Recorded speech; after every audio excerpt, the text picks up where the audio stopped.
The National University of Singapore is ranked number 1 in Singapore. It was formed by the merger of two universities, Nanyang University and the University of Singapore, way back in 1980. This university is so good that it's ranked number 8 in the world. In fact, it's ranked above 7 of the 8 Ivy League universities and above other global heavyweights such as Carnegie Mellon, Berkeley, and UCL. Acceptance rates to most programs are lesser than 10%, which is why in this video I want to explain the entire application process to you and what you need to do to get into NUS.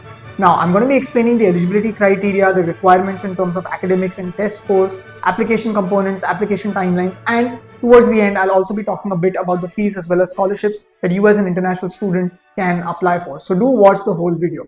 Hi, my name is Amya. I'm a study abroad counselor. I've helped hundreds of students get into the top ranked universities across the world, and I also make videos about studying abroad and making career choices. So if you're new to the channel and if you haven't subscribed already, do subscribe. It will be a win-win for the both of us. So let me begin by explaining the undergraduate program structure at NUS. Now, NUS has 10 different departments and students can choose to study from one of its 60 majors across the 10 different departments. Most programs are 4 years in duration. A few programs are longer, such as MBBS, which are 5.5 or 6 years in duration. Now, a student can choose to either do a major at NUS, they can choose to do a double major at NUS, or they can choose to do a major and a minor at NUS. When you enroll at NUS, you need to take 10 to 15 courses which are a part of the common curriculum. These are mandatory courses that your department will make you take regardless of which major you choose from within that department. Then the next 15 to 20 courses that you take at NUS are a part of your major program requirement. So these are courses that you need to take to major in a particular area. And the final 10 to 15 courses that you're allowed to take at NUS are unrestricted electives. So this means that you can take these subjects from your major or from a different major within your department or from any other department at NUS. And this is what is truly game changing because it allows you the flexibility of applying to whichever program you want to. So instead of applying to an oversubscribed program such as computer science or business, which has a very low selection rate, you could apply to those programs that are slightly easier to get into and take courses as a part of the unrestricted electives from areas like computer science or business that you actually wish to study in the first place. So now let's understand how NUS actually selects applicants. Now, there was a time when NUS used to rely only on academics, but with the rising competition, they've had to add additional filters to the entire application and selection process to the university. So today, NUS follows a holistic admissions process much like the American Ivy League universities. Now, don't get me wrong, grades and test scores are still of prime importance, but only having good grades and test scores are not going to be enough to get you into NUS. NUS looks for aptitude, prior preparation, and interest in a particular major while making their final decision on whether to admit or reject an applicant. In fact, in their application form, applicants are now allowed to add up to 4 different achievements from co-curricular or extracurricular areas, and they're allowed to write 5 different essays in which they convince NUS that they are the right fit and NUS is the right fit for them. So what does all of this mean? It means that you have a great opportunity to differentiate yourself from other applicants to NUS, but it also means that you need to build your profile with intention. Now, there are 4 different things that NUS is specifically looking for. It's looking for high grades and test scores. It's looking for strong achievements. It's looking for great essays, and it's looking for strong letters of recommendation. So what I want to do in the remaining part of the video is explain these different application components to you step by step and tell you what you need to do in each of these areas.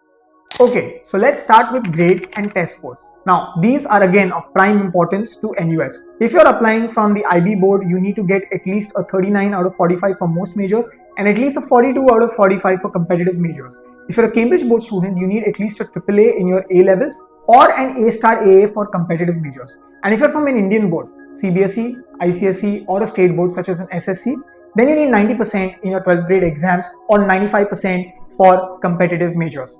Now, NUS gives more importance to the 12th grade marks compared to the 11th grade, 10th grade or 9th grade marks, which means they won't be releasing their final admission results until and unless you upload your final grade 12 marks to the application portal. In terms of tests that you need to take, IB and Cambridge board students do not need to take the AP or the SAT. Why? Because their curriculum is considered rigorous enough by NUS. But it's a whole different story for Indian boards. If you're from the CBSE or the ICSE board, then in theory you don't need to take AP exams or the SAT, but I have noticed that students with strong AP and SAT scores from CBSE or ICSE board have a better chance of getting into NUS. And if you're talking about SSC, well then these students can't even apply to NUS until and unless they have 3 AP exams and a SAT score or 5 AP exams and no SAT score. Now, in addition to your grades and test scores, what also matters is the rigor of the curriculum that you undertake in high school and the relevance of the subjects that you take. So be sure to choose those subjects that are relevant to the major that you plan to study at NUS. Next, let's take a look at the achievement section in the NUS application form. So in this section, students are allowed to add up to 4 different achievements. These could be co-curricular or extracurricular in nature. So you can write about your Olympiad achievements, internships, work experience, entrepreneurship, volunteering work, passion projects, and more. Now, remember, you can add only 4. So if I were you, what I would do is I would choose the 4 different activities which show the highest level of impact. And if I have more than 4 activities that have a very high level of impact or high level of achievement, I would choose those activities that are most relevant to my major that I wish to study at NUS. For every achievement that you add in the achievements section, you also need to write a short essay around 1100 characters or 225 words explaining your contribution to that work. So the way to approach this is to write about in what context you did that activity, what you learned out of that activity, what challenges you faced, what skills you developed, and what the final result or the outcome was. Moving on, let's understand the essay section for the NUS application. Now, there are 5 different essay questions that students will have to face. 4 of these essays are mandatory, 1 is optional. 4 essays are 600 characters in length and 1 essay is 1100 characters in length. The first 4 essays, which are the mandatory essays, are essays which are used to determine if the applicant has the 6 qualities that NUS wishes for in students. Which are those 6 qualities? I'll show them on the screen right now. Pause the video to give it a quick read. Now, the 5th essay is an optional essay and should be used by applicants to address any potential gaps or weaknesses in their profile. If you have a strong profile and if you have more than 4 achievements, then you can use this essay to write on your additional achievements, because remember, the achievement section only allows you to add 4 accomplishments. All in all, the NUS essays are deeply personal and it will require applicants at least 1 month to write, edit and perfect these essays. So plan your applications accordingly. Let's finally take a look at the letters of recommendations in the NUS application form. Now, adding letters of recommendation isn't compulsory, but doing so can significantly strengthen your application to NUS. You can add 1, 2 or 3 letters of recommendation, but I would suggest not adding more than 2.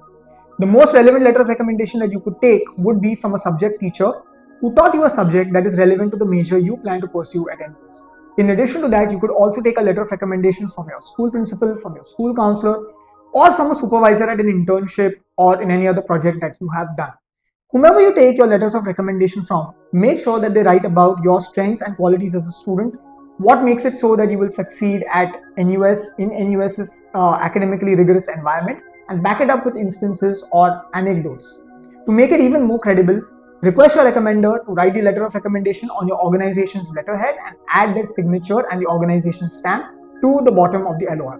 Combine all your LORs into one single PDF and upload it to the NUS application form. Now that we've covered all the major components of the application form, let's take a look at the application timelines for NUS. Applications open in mid-December and most students, except for Cambridge Board students, need to submit their applications by mid-February.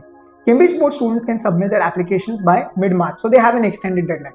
But if you're a Cambridge Board student watching this video, be sure to take the February or March series of exams. If you take the May or June series of exams, you will not be eligible to apply for that year's intake. Now, NUS releases its decisions somewhere in May, and for IB Board students, they release their decision in July.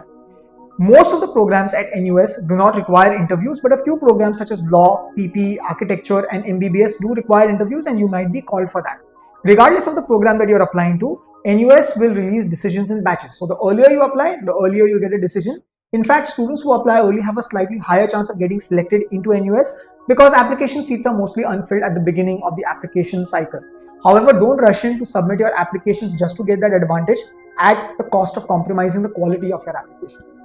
Lastly, let's take a quick look at the fees and scholarships at NUS. Most undergraduate programs at NUS cost anywhere between 20 lakh rupees to 30 lakh rupees in terms of their tuition fee per year. There are a few programs such as medicine and dentistry that cost 4 times that amount. But don't worry, when you apply to NUS, you're automatically considered for something called as the Ministry of Education grant by the Singapore government. If you do win that grant amount, then your tuition fee basically halves. So that makes NUS far more affordable than other universities in its ranking tier. Now, the Ministry of Education grant is purely merit-based, but I have noticed that more than 75 to 80% of the students who apply to NUS and get in actually do get that grant. The only catch is, if you choose to take up that grant, you have to work in a Singapore-based entity after graduation for at least 3 years. So that means that you can't move outside Singapore for at least 3 years on graduation. Now, in addition to the Ministry of Education grant, there are a bunch of scholarships that NUS lists on its website, but you do need to be careful about the eligibility criteria for every scholarship because many scholarships are restricted by country of origin or by the program that you've applied to at NUS. However, one scholarship that you can apply to is the International Undergraduate Scholarship. This is a scholarship that you're automatically considered for if you do get the Ministry of Education grant. If you do win this award, then it's great because it basically takes down your tuition fee down to zero. And in addition to that, you are also given a stipend to cover your living expenses. How much you ask? You get 8 lakhs per year to cover your living expenses, and you get an additional one-time pay of more than 1 lakh rupees to purchase a laptop or a PC. So that's great. Alright, so that's a wrap for this video. I hope that this helped you understand the application process to NUS and you found some useful tips to help you with your application. If you do have further questions about the application process to NUS, studying in Singapore, or the study abroad process in general, do let me know in the comments. Thanks for watching. I'll see you in the next one.